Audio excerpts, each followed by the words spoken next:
This podcast is brought to you by Radio 786. Now, yes, as mentioned, contemporary Islam this morning, I'm really excited about it. Slightly intimidated as well. In studio with us, joined by the author of the book, Man with the One Black Glove, Salie Manie. I want to take the time to read his bio, but it's going to take us too long, so I'm just going to give you a little glimpse and tell you that he's a former member of parliament. He's also a member of parliament in the National Assembly from 1994 until 2007. He rose to political prominence during the 1980s as a leading figure in the Cape Town Municipal Workers Association and South African Municipal Workers Union. He came from humble beginnings, from a family of 6 children, and stayed in District 6. With that being said, please to join me in welcoming Salie Manie. Assalamu alaikum and welcome. Wa alaikum salam wa rahmatullahi wa barakatuh, Khadija, and your listeners out there. So lovely to have you in studio. Thank you for taking the time. I know, and we know that you are incredibly, that you're quite busy. And we know also that time is not going to allow us to go through the entire book. You've lived quite an eventful life, quite a colorful life, quite a full life, and you've made, you impacted people.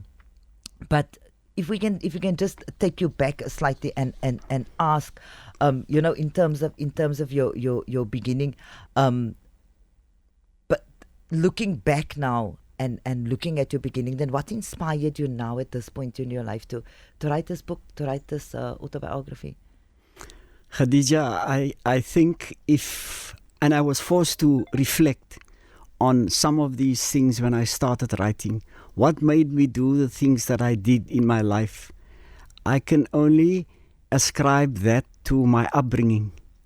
My mother and father, and also my grandparents, hulle was baie salig. Your mom was a Khalifa. She was a Khalifa. But you also describe her as very beautiful. Oh yes. She was the key figure in my life, and I think the thing that stands out for me when I reflect on my upbringing was the question of what is right and wrong was not something that you could negotiate, especially with my mother, because my father took ill when I was very young. So my mother was almost like a sole parent raising us. And for her, when it came to right and wrong and justice, there was no in between. There was no gray area. It was either right or it was either wrong.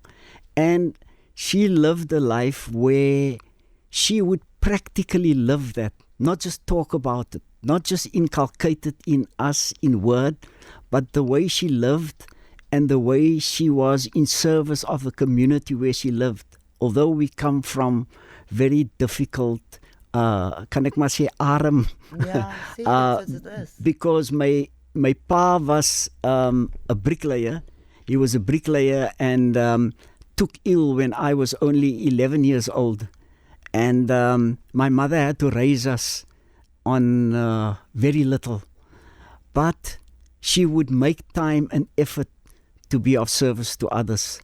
And I think that fight for assisting others to improve their lives and to find solutions, even though she had very little, she would share that with others. And I think that was probably, if I look back, the most significant factor in my life. And of course, the other thing is being a Muslim. Being a Muslim, we are taught to fight for justice and to resist oppression. Absolutely. And to contribute towards creating a better world. And I think those things in my early life formed the foundation without me even knowing about it. I just kind of followed through living that kind of life. Absolutely. And I would like for us, and inshallah at another time maybe we can have that conversation, because now at this point in your life, I mean, you do say, and you mention it in the book, that you've become a lot more introspective. You also went for Hajj, and that was a transformative experience for you. So I hope that at some point we can continue that conversation from your beginnings then to now, and that essential fitra, because that's really what it's about. That often becomes obscured as we navigate the world, as we take in, or let's say we become swayed by many other things. But that's essentially what it's about, being of benefit to humankind. So what a beautiful thing. I mean, to go back to and then to link your political activism also to that, to what your mom taught you. And before also we get into the rest of your journey, I'm looking at where you grow up now. Now this book launch that took place last Saturday, and I would invite our listeners to go and look. We'll get the link for that later, and to go and look at that. It was just. I always invite our listeners, to attend book launches, and particularly like these, because it's such a human story as well. But then it took place at the Homecoming Centre in District 6, and this is literally a stone's throw away from where you and your family originated from. You had some of your work colleagues there. You also had Dr. Naledi Pandor there. What was it like to attend this launch, and then I suppose sitting there and you reflecting on these memories as you describe it to us now? Yeah, sometimes the further we go into the future, the more difficult it becomes to remember and remind ourselves of where we come from. We forget many things, and being in that particular environment and just driving towards the actual Homecoming Centre where the launch was held was very nostalgic. I was very young when we were forced to move out of District 6, and I can remember very little, but a lot of my formative years was spent there. And it's sad that when you go through the area and you still see this land, much of which is undeveloped, and we didn't find the right solution of how to actually deal with that very, very grave injustice we did to the people who live there. But that's a story for another time. I don't want to detract. But it was great. I think OCAF did a fantastic job. When I spoke to Hassanain, and he said that they were going to organize the launch there, then I thought it was very relevant. Shukran. No, but I mean, on that note, it is important, yes, absolutely, that we mention that. And I want to link this to what you said at the launch as well, where you speak about how important it is that these stories be recorded, these stories be highlighted. Indeed, we stand on the backs of all these struggle veterans, the activists, those who refuse to be silenced, yes, even in the face of, or even at the risk of being killed. And you speak about that as well. And sometimes, yes, you make a very sort of facetious references to it. When, for example, when you speak about smoking so much and you say, as die sigarette jou nie doodmaak nie, gaan dit tog die apartheid polisie wees. But I mean, after all is said and done, it's realities that you face. So yes, I think it's important that we do mention the fact that OCAF SA, they doing their bit in as far as recording this is concerned, and this book forms part of their Leaders and Legacy series, where it's really about the stories of struggle stalwarts, of political leaders who contributed to the freedoms that we enjoy today. So yeah, it really is important that we say that.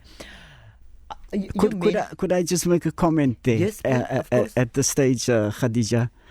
I think what you've said is so crucial, because the younger generation who did not actually experience apartheid, they find themselves now in a situation where they look at the country without that lens of what has happened in the past. And they have this attitude about criticizing and complaining about everything. Absolutely everything they complain about, and you get stuck in that mindset of just looking at what is bad. And I use it as an example, or I don't know even if I said this in the book, but it's almost like a half a glass of water. You can look at it It could be half empty or it could be half full. But we always look at the half empty. I mean, especially the younger generation and even some of the older generation. And I think this negative mindset is what holding our country back from making progress, because instead of focusing on what can we do to improve things in life, we get stuck in what is wrong. Now you can go on and on throughout the world, not only in our country, and actually identify problems. But if you don't get on to finding out what can be done to actually solve the problems, we're always going to be stuck in problems and not looking at that. And that would contribute tremendously to change from this very negative attitude to a more optimistic outlook in life, and especially for our younger generation. No, I absolutely agree. And in fact, that's one of the points that I wanted to pick up on, because at the launches you talk about some of these matters that really is that's so imperative and that we need to be cognizant of, because you mentioned the fact also that it becomes easy to romanticize these stories. So when we speak about struggle stories, to call it that, or these types of narratives, then yes, we do romanticize it oftentimes, but we forget the harshness of having lived under apartheid. And you speak about this at some point. I want to refer to the book where you and so now you mentioned the fact that that yes, you were you aware in some way or the other of what happened. But the impacts thereof, it hits you on a day when you and if you will allow me to read this portion from the book, where you speak about and I quote, "One day in the early 1970s, I was sent to a customer in Durbanville, in the northern suburbs of Cape Town, a well-known haven of right-wing Afrikaners. Clad in my sparkling white coat and with my toolbox, I knocked on the door. A huge man opened the door and gruffly said in Afrikaans, 'Ja, who are you and what do you want?' In a confident, eager voice, I said, 'I was sent by my company to attend to your hi-fi system, sir.' He shouted at me, 'What do you think I will allow a hotnot to work on my expensive equipment? Get the hell out of my face before I shoot you.' Then you continue to say, 'This was a life-changing moment for me. Throughout all my years in South Africa, I had not experienced or consciously reflected on the gross discrimination and the humiliation of the apartheid system, at least not until I'd had this terrible encounter. To be treated in such a blatantly racist manner made me feel like an animal, and it made me extremely bitter, laying the basis for my political activism later on.'" Speak to us a little bit about that life-changing moment, because now it's their intangible terms. And it's you as a person, as an individual, as somebody who's proud to have a particular skill, a service that you want to offer to somebody, and then you are treated like that. Yeah, Khadija, and I don't want to sound arrogant about it, but I was one of the first people, because of job reservation. You know what the situation, or if you don't, some of the listeners don't know about it. There was a period in our history where it was illegal for people to perform certain jobs. Now, the field that I was fortunate enough to get a job in and an apprenticeship in was in the electronics field. In particular, in those days, sound and TV repairs. I did an apprenticeship in that. So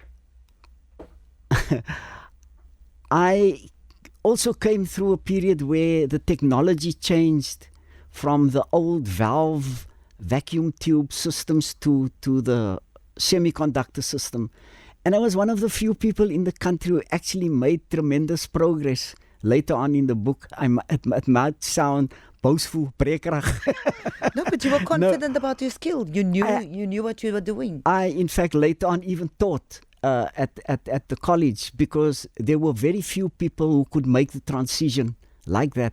So I knew what I was doing, and my employer recognized what I was doing, to the extent that they would send me out being confident that I would be able to do what I needed to do. So when this man approached me, you have this upbringing and indoctrinated that white people are superior to you. Hulle is beter as ons, Yeah. And we accept it. The sad flip side of that is they've also taught us that as colored people, you are better than the black people, Yeah. the African people.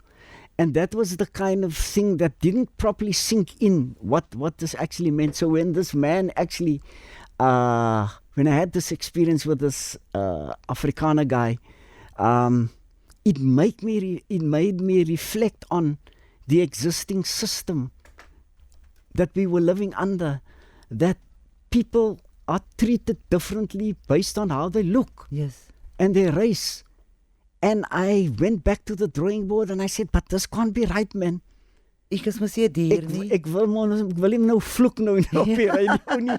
Maar ek het gedink, wie is die man om van my so te treat? En ek weet wat ek doen, my employer weet wat ek doen, hoe kan hy my so treat? Yeah, because this is not about how you look. It's so elementary. It's about your skill. Yeah, I could fix his thing and he wasn't even interested. I think he would probably have accepted a white person who didn't know what they were doing and mess up his system. He would have found that more acceptable than accepting me. It just shows you the ingrained racism that existed in that particular period. Yeah. This was in the 70s. So it was absolutely horrible to live through that period. And young people don't know what it was.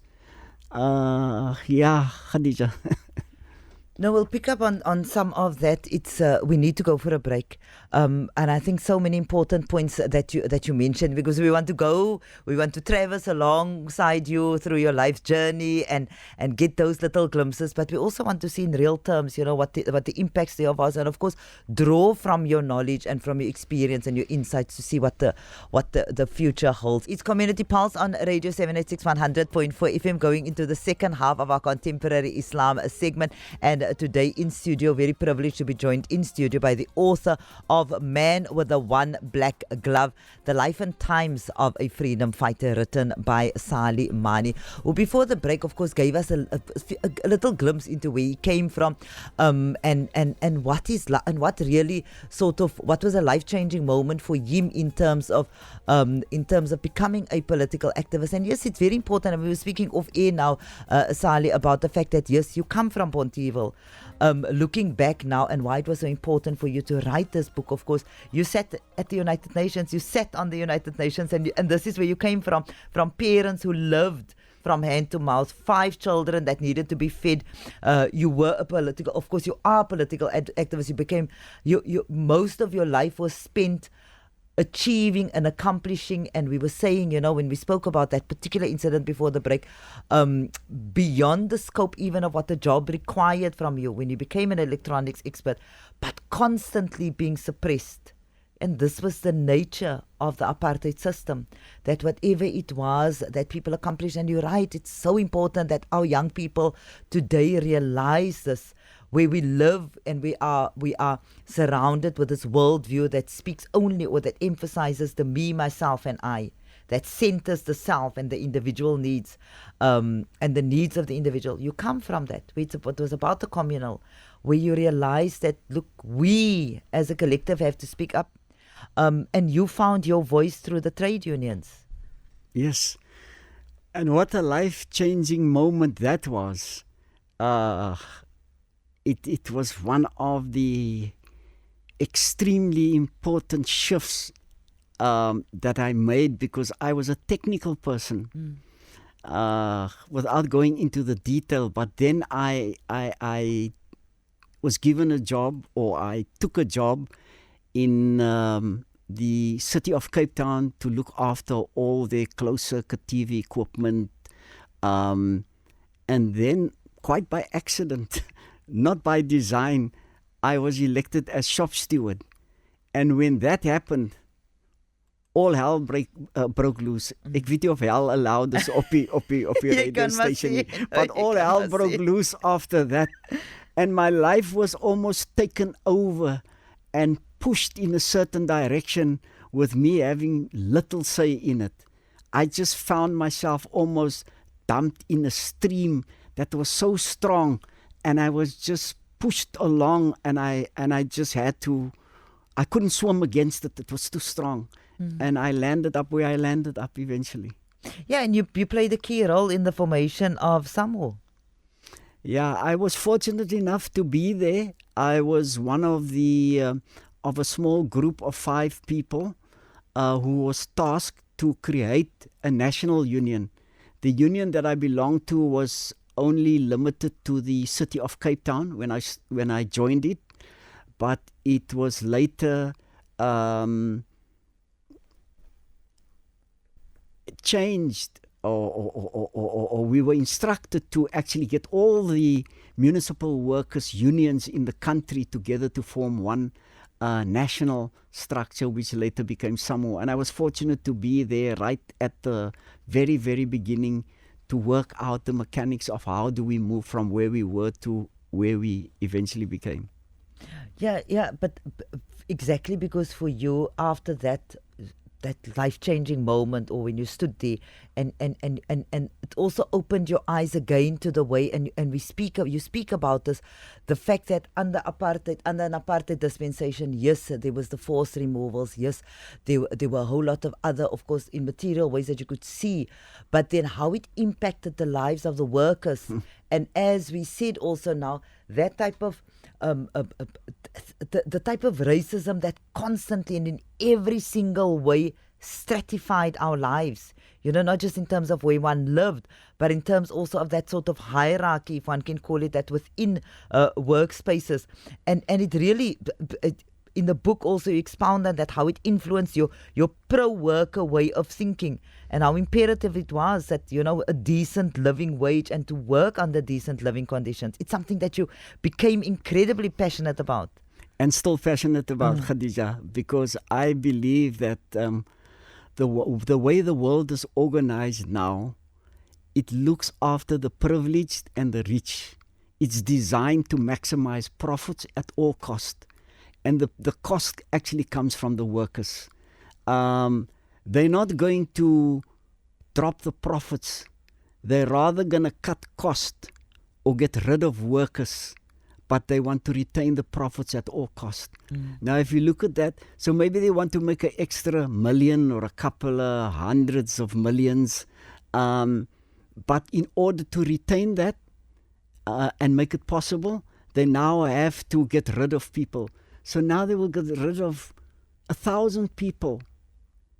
1,000 people earning an income with their families. You can work out that it becomes 5,000 people if you look at the effect of that to retain profits. Now, if you look at that and you multiply it throughout the world and you see what kind of world do we have?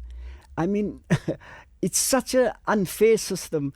Now, maybe my socialist, communist background, and I was a communist and a socialist, but I must reiterate, and I'm glad I'm having this opportunity. I was always a practicing Muslim first throughout that period, or I subscribed to the ideas and even assisted in creating the structures for these organizations, but I was always a practicing Muslim. And if you look at the current system, it's not a system that looks, the current rampant capitalist obsession with making more profits. The way the world is run with that as its foundation it's sad. It's anti-worker. It's anti the poor. It's pro-rich, pro-management. But I spent so much time in that area that I actually must say at times the way the world is even now changing right in front of my eyes, I actually can't see how it's going to change. It's probably going to get worse, sadly. I actually, quite honestly, don't know how we can actually fix those problems. But that's exactly why, to go back to something that you spoke about at the launch, and that's implied in much of what you say, why it's so important for us to understand our roots, where we come from, and to not get caught up within this world, or let me not say within this world view, where it is about the me, myself, and I, when it is about chasing profits, where it is about chasing materiality, where we forget to go back to what you said right at the beginning, those essential values and principles that should be our guidelines, that should be the template by which we live life. Yes. And when we speak about living life, we won't even have time to get into, you even as you got married, your role as a husband, your role as a father, your role as a sibling, because that's all part of it. While you are a trade unionist, you're also traversing many other roles, and that's what you are doing. But it's so important that we be guided. Yes, you were quite clear. You're quite clear about ideologically what guided you, communist principles. But of course, straddling that with being a Muslim, with being a person of faith, and that moral compass as well. And it's really with that in mind that when somebody like yourself, when you view the world now and you share your insights around the world, it's with that type of hindsight where you realize that whatever it is that you've accomplished and whatever it is that you've achieved and whatever impacts you've made was always up against, as we said, apartheid legislation. And I think it's so important for our generation to realize that we think about education as a commodity. We think about everything as a commodity to serve the self. Yeah, Khadija, sure. I'm so glad this is a Muslim radio station, because now I can say what I couldn't come and say outrightly in my book, because it had to cater for a bigger readership. If we want to look at what are the real solutions, it's to be found in our deen. Our being Muslims means that you have an obligation to look at those who are poor, who are struggling, who are discriminated against, and who are unhappy. In fact, there's a hadith that says, the best of people are the people who are the best to humankind. Yes. Now, if we take that as a guiding line and we actually implement it in our lives, then we have to ask ourselves, how do I treat my domestic worker? Yes. How do I, as a small business owner, treat my workers? Are you really living Islam? Or are you living Islam when you leave work? We have to inculcate and reinforce those values in our everyday lives, so that we start living a life that's pleasing to Allah. Because those are the things that has made me what I am. I always kept reminding myself, one day when Allah subhanahu wa ta'ala is going to call me to account for what I've done, I want to say, Ya Allah, I've at least tried a bit to fight this injustice, this unfairness. I didn't want to get a hiding for knowing that I saw all the wrongs, I saw the injustice and unfairness and did nothing. And those were the things I constantly remind myself of in the past when things were going really tough. As die boere voor jou staan met die guns and die AKs and die batons and die tear gas and all of that, you ask yourself, are you not perhaps going overboard? Then I would go back to those things that I mentioned earlier. Allah will ask me, what have you done? Not only spoken about, but what have you practically done to change things in the way that would be pleasing to me? And you had a moment like that you speak about in the book where you were stopped and you had a boot full of AK. But now we can speak about these things, but one cannot even imagine at the time, what goes through your mind, because you have a family and you can easily, you can easily disappear, quote unquote. We know that this is what happened. Then on the other side of that, and these are open conversations that we need to have, Salie, around how Muslims were treated by Muslims, by fellow Muslims and Muslim organizations during this time, how they were ostracized, how they were labeled, as being communist, how they were labeled as being in some way or the other not believing people, and how certain ayah of Quran was used to sideline them And justify. and to justify why they weren't acceptable to the rest of us. So it's horrible. I mean, it's horrible now to it sounds for us, it sounds like that when we say these things now, but it was reality for many of our Muslim activists who understood their obligation, as you said, that as part of humankind it is our duty. As people of faith, even more so, of course, and yet religion was used to ostracize our Muslim activists, and it's actually a sad indictment on our community that we also don't want to tell those stories now, and that we want to again romanticize. But I think it's also a way of making excuses, Of course, to for the justify stance behaviors that they took then, because in those days, in the early days when I got really active in the unions and in politics, I heard people say, don't associate with Salie. He's going to get you into trouble. He's busy with the blacks and the communists. You're going he's to a land up in communist. jail and those kinds of comments. And I was almost like an outsider to the community that I came from. I felt like an alien. I had to check and see which functions I could attend, even family functions. Yes. Even family functions. But when Mandela was released, toe raak ek die flavour van of Yes, the month. yes. They wanted to invite me. I have to be the speaker and the MC, and so nou en dan 'n bietjie sing ook. Ja, het is alles hankie dory en so dis die lewe 'n lied. Yeah, no, they wanted to be my friend and wanted to be associated with me. But in those days, subhanallah, it was extremely tough to feel like an outcast in the very community that you come from. Exactly. And even close family, had that offhandish kind of approach to me in those days. And for me, it's really, really important. Well, it's it is important that we say those things as it is because of the impacts. Again, that's why we mentioned the fact that while you are an activist, of course, the impacts on your family, on your children, and yes, how that played out for them as well, being ostracized by a community, and yes, those types of things.